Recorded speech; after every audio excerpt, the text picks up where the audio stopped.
Dear students, good morning. आज अपन business administration के इस पेपर में जो टॉपिक ले रहे हैं वो आपके है प्लांट लेआउट। प्लांट मीन्स यहाँ पर है कारखाना। ज़्यादा प्रचलित शब्द आपके कारखाना है, लेकिन इसको आपके सिलेबस में संयंत्र के नाम से पुकारा गया है। हिंदी में प्लांट को ही संयंत्र कहा जाता है। प्रचलन में प्लांट के ऊपर जा रहे हो, प्लांट से ये वो सामान ले आना, प्लांट को सामान भेज देना मीन्स कारखाना। उसका अभिन्यास कैसे करना, उसका लेआउट कैसे करना, और बहुत ही सरल लैंग्वेज में आपसे मैं कहूँ तो आपका संयंत्र अभिन्यास का साधारण से साधारण मीनिंग होगा स्थान निर्धारण करना।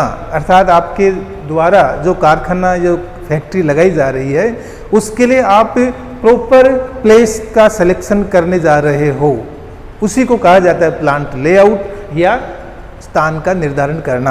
आप देखते होंगे सीमेंट इंडस्ट्रीज एक ही एरिया में लग रही है, आपके लोहा उद्योग एक ही एरिया में विकसित हो रहा है, कपड़ा उद्योग एक ही एरिया में विकसित हो रहा है। कभी अपन ने इन बातों पर गौर नहीं किया कि ये सब इंडस्ट्रीज एक टाइप की इंडस्ट्री एक एरिया में ही लोकलाइज क्यों हो रही है, अर्थात वहीं पर इनका स्थान सिलेक्शन क्यों हो रहा है। तो इसके पीछे बहुत से कारण है। तो सबसे पहले तो what do you mean by plant layout. तो एक उद्योगपति अपना कारखाना उसी स्थान पर, उसी जगह पर लगाना चाहेगा जहां पर उसको ज़्यादा से ज़्यादा सब तरह की सुविधाएं मिल जाए। वैसे कहा जाता है कि एक ही जगह पर आपको रॉ मटेरियल मिल जाए, लेबर सप्लाई हो जाए, मार्केट अवेलेबल हो जाए और ट्रांसपोर्टेशन, बैंकिंग, बीमा सब एक जगह मिल जाए, ये तो मुश्किल है। लेकिन कोशिश ये रहती है उद्योगपतियों की कि हम फैक्ट्री वहीं पर लगाएंगे, कारखाना वहीं पर एस्टेब्लिश करेंगे जहां पर हमें सब तरह की सुविधाएं, अर्थात अधिकांश फैसिलिटीज जहां पर अवेलेबल हो। तो वो सभी उद्योगपतियों का रुझान उस एक स्थान की तरफ होगा, उस एक प्रदेश की तरफ होगा, एक एरिया की तरफ होगा, और वो सब अपने अपने यूनिट्स वहीं पर एस्टेब्लिश करने की पूरी कोशिश करते हैं। परिणाम क्या निकलता है कि वह एरिया, वह स्थान उस एक इंडस्ट्री के नाम से पुकारा जाने लग जाता है। जैसे अपने यहाँ पर खास करके बिहार, उत्तर प्रदेश, महाराष्ट्र, इन राज्यों में आपकी ज़्यादातर इंडस्ट्रीज लगी हुई है, और उसका एक ही कारण है, वहाँ पर रॉ मटेरियल अवेलेबल है, वहाँ पर आपके मार्केट अवेलेबल है, वहाँ पर ट्रांसपोर्टेशन, बैंकिंग, बीमा सुविधाएं अवेलेबल है, वहाँ का क्लाइमेट भी अनुकूल है। कई बार क्या होता है, किसी प्रोडक्ट विशेष के लिए क्लाइमेट अहम भूमिका निभाता है। क्लाइमेट, जलवायु आपकी उस प्रोडक्ट के लिए कहीं अनुकूल है और कहीं पर प्रतिकूल है।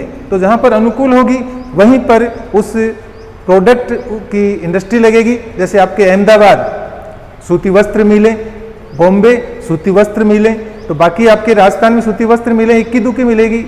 बहुतायत में इन दो राज्यों में ही है। इसी तरह से आपके सिगरेट जो बनती है उसके लिए भी आपका नम जलवायु वाला वातावरण होना चाहिए, नम वातावरण होना चाहिए, वो आपके अहमदाबाद में मिलता है। तो वहाँ पर सिगरेट से ज़्यादातर फैक्ट्रियाँ लगी हुई है।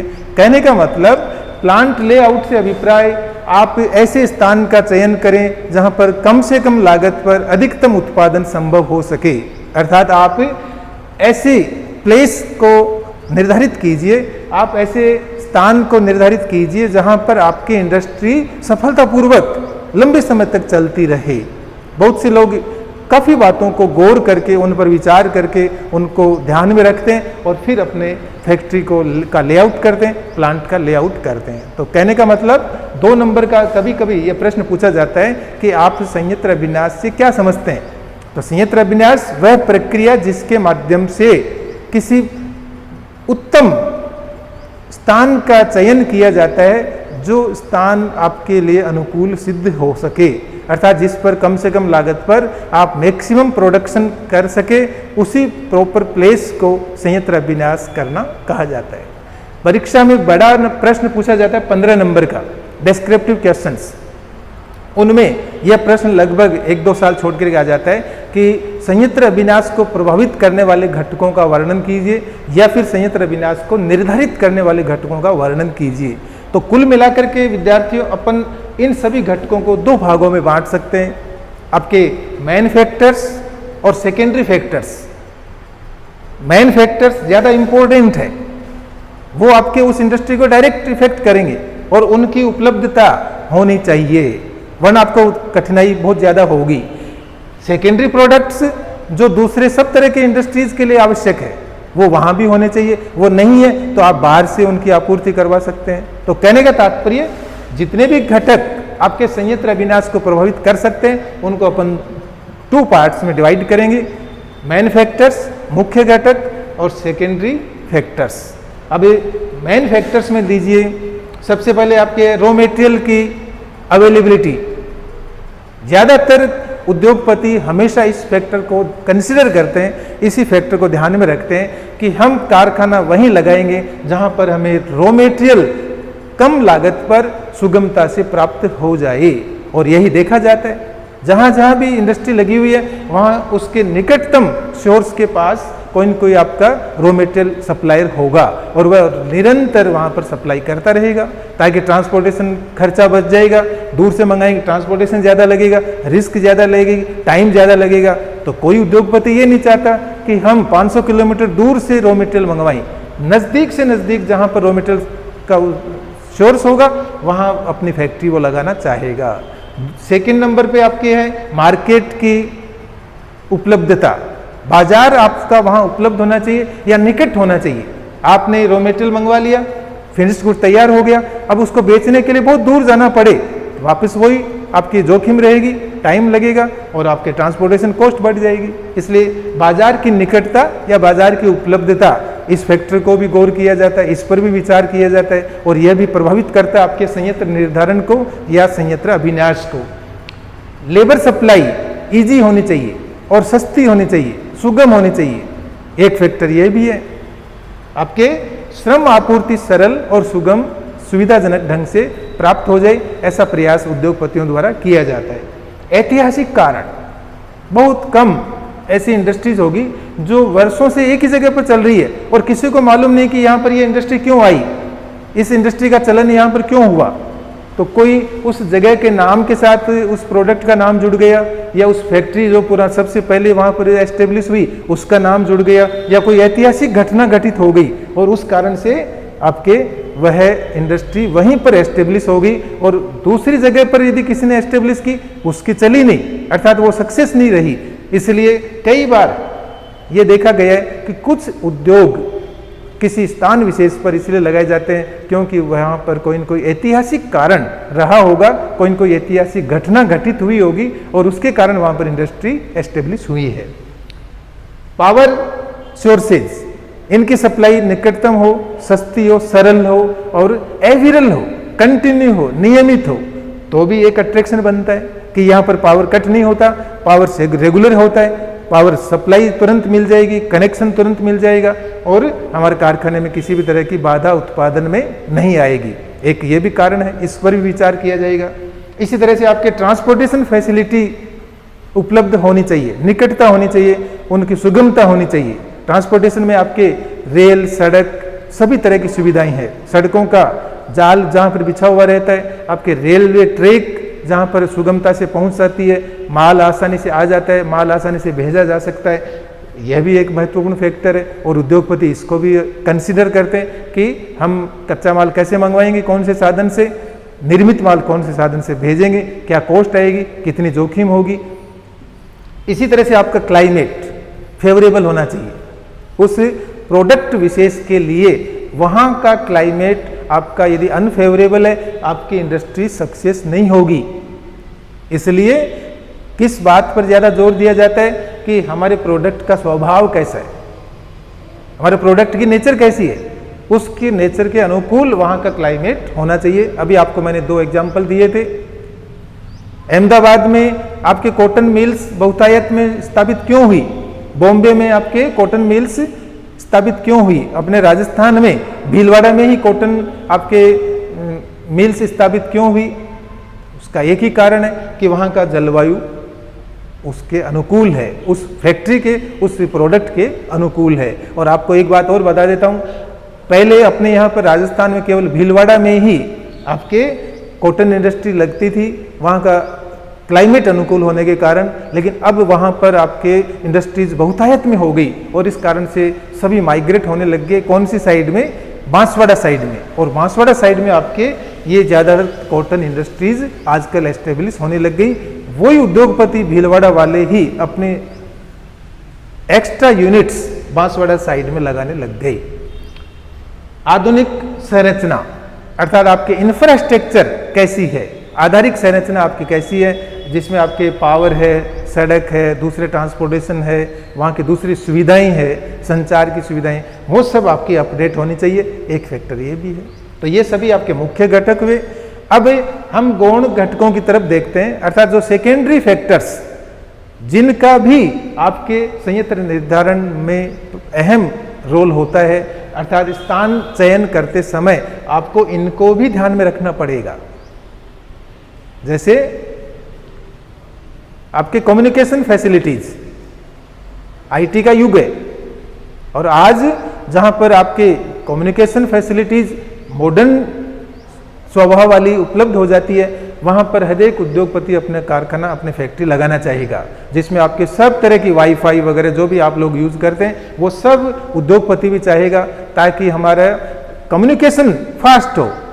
कम्युनिकेशन फास्ट होगा, आप डिसीजन फास्ट ले सकेंगे, और कम्युनिकेशन फैसिलिटीज, कम्युनिकेशन संसाधन फास्ट नहीं होंगे, उपलब्ध नहीं होंगे, आपके कारखाने में सभी तरह की सूचनाएं उपलब्ध नहीं हो पाएगी, आप डिसीजन टाइम पर नहीं ले सकेंगे। और जब डिसीजन टाइम पर नहीं ले सकेंगे, इसका मतलब हुआ कि आपका प्रॉफिट का अपॉर्चुनिटी, लाभ का अवसर चला जाएगा। औद्योगिक परिवेश, वहां का इंडस्ट्रियल एनवायरनमेंट कैसा है, अर्थात सब अपने अपने ईमानदारी से काम करते हैं, कंपटीशन आपके गला काट तो नहीं है, सब एक दूसरे को सूचनाओं का आदान प्रदान करते हैं, वो आपका औद्योगिक परिवेश अनुकूल होना चाहिए। फिर आपके सरकारी रियायतें या सुविधाएं, अपने देश में क्या सभी देशों में सरकार ये चाहती है कि हर एक राज्य का विकास समान रूप से रहे, संतुलित औद्योगिक विकास जिसको कहा जाता है। हर कंट्री की सरकार ये चाहती है, हर राज्य की सरकार ये चाहती है कि पूरे देश का औद्योगिक विकास समानता से बढ़े या औद्योगिक संतुलन सब जगह हो। और इसलिए सरकार के द्वारा कुछ एरिया को, कुछ राज्यों को आपके औद्योगिक विकास या विस्तार के दृष्टिकोण से सरकारी रियायतें दी जाती है। जैसे अपने इंडिया में सेलवासा, महाराष्ट्र में एक जगह है, औद्योगिक एरिया है, वहाँ पर आपको शुरू में 5 साल सेल्स टैक्स नहीं चुकाना पड़ेगा, 2 साल इनकम टैक्स नहीं चुकाना पड़ेगा। वहाँ पर आपको लाइट का जो कनेक्शन है, लाइट की जो रेट है, वो आपको रियायती दर पर उपलब्ध करवाई जाएगी। बहुत सी सुविधाएं, बहुत से अट्रैक्शन सरकार के द्वारा तैयार किए जाते हैं, पैदा किए जाते हैं, ताकि उद्योगपति वहाँ आकर के अपनी इंडस्ट्री लगावे और उस एरिया का डेवलपमेंट हो जाए। उस एरिया में सड़कें बन जाएगी, उस एरिया में बैंक सुविधाएं हो जाएगी, बीमा सुविधाएं हो जाएगी, रेलवे ट्रैक सुविधाएं हो जाएगी। परिणाम क्या निकलेगा कि वो एरिया डेवलप हो जाएगा। फिर सरकार दूसरे एरिया को इसी तरह से डिक्लेयर करती है कि जो भी यहाँ पर उद्योग लगाएगा, इंडस्ट्री लगाएगा, कारखाना लगाएगा, हम उसको ये रियायतें देंगे। एक अपने यहाँ पर सेज बने हुए हैं, अपने यहाँ पर औद्योगिक जिनको जोन कहा जाता है, एक्सपोर्ट जोन भी अपने यहाँ पर बने हुए हैं कि यहाँ पर केवल एक्सपोर्ट यूनिट्स ही लगेगी और उनको ये रियायतें दी जाएगी। फिर आपके राष्ट्रीय सुरक्षा, कभी कभी इस फैक्टर को भी गौर किया जाता है। उद्योगपति देखता है कि ये अपने देश के बॉर्डर पे तो ये स्थान नहीं है, अचानक कभी भी अटैक हो सकता है, कभी भी डिस्टर्बेंस हो सकता है, कभी भी न्यूसेंस क्रिएट किया जा सकता है पड़ोसी राष्ट्र के द्वारा, तो हम वहाँ पर अपना प्लांट नहीं लगाएंगे, वहाँ पर अपना कारखाना स्थापित नहीं करेंगे।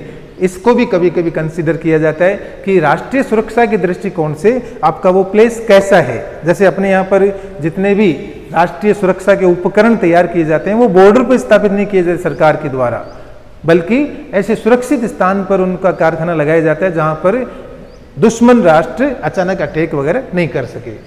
पूरक उद्योग, सप्लीमेंट्री इंडस्ट्रीज, अर्थात आपको जो रॉ मटेरियल चाहिए वह रॉ मटेरियल सप्लायर आपके वहीं पर उपलब्ध है, या फिर आप कोई माल तैयार करते हैं वो आपका खरीदने वाला है।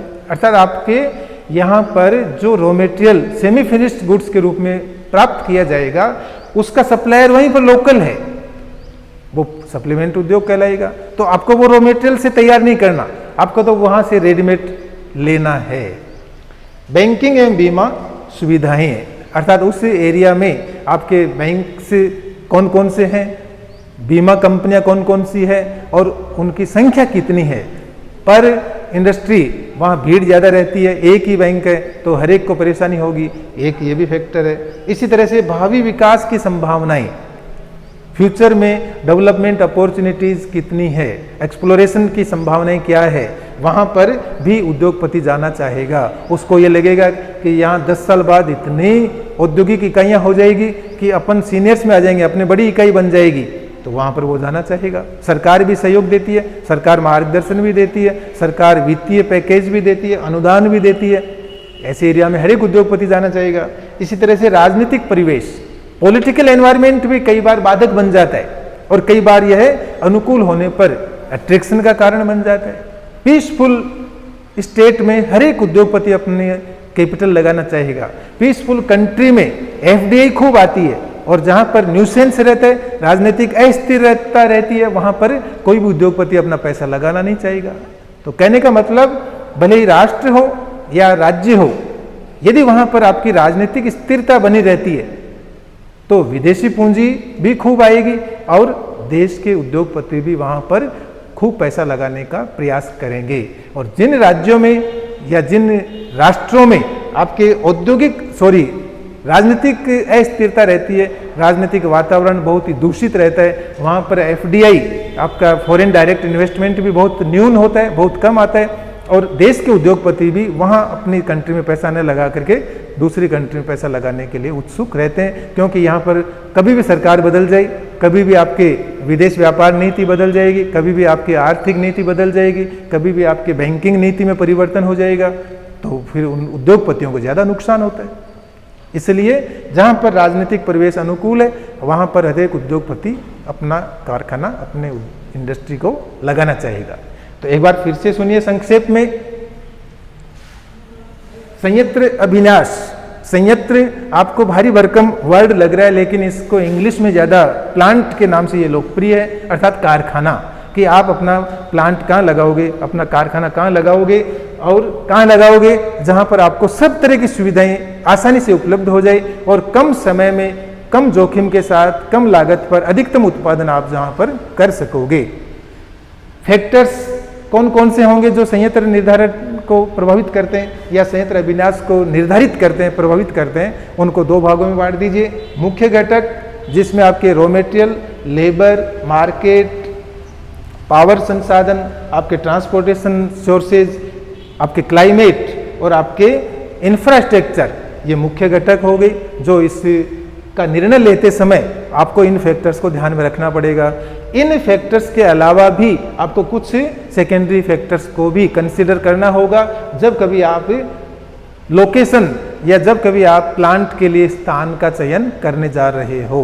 ये सेकेंडरी फैक्टर्स जिनमें आपके कम्युनिकेशन, आईटी, संचार सुविधाएं, आपके इंडस्ट्रियल एनवायरनमेंट कैसा है, आपके पॉलिटिकल एनवायरनमेंट कैसा है, आपके वहाँ पर नेशनल पॉइंट ऑफ व्यू से सिक्योरिटी की व्यवस्था कैसी है, सप्लीमेंट इंडस्ट्रीज है या नहीं है, आपके वहाँ पर गवर्नमेंट की तरफ से कोई रिबेट, कोई छूट, कोई रियायत है तो भी आप अट्रैक्ट होंगे और वहाँ पर अपनी फैक्ट्री, अपना कारखाना लगाना चाहेंगे। फ्यूचर डेवलपमेंट की अपॉर्चुनिटीज़ कैसी है, प्रोबेबिलिटी कैसी है, यदि वहाँ पर आपको नज़र आता है कि 5 साल बाद यहाँ पर इंडस्ट्रियल एरिया बहुत बड़ा हो जाएगा, विकसित हो जाएगा, आप वहाँ पर जाने का प्रयास करेंगे। इसी तरह से आपके वहाँ पर बैंकिंग सुविधाएं कैसी है, बीमा सुविधाएं कैसी है, यदि अच्छी है, बहुतायत में है, तो आप वहाँ पर अपना कारखाना, अपनी फैक्ट्री लगाना चाहेंगे। Thank you.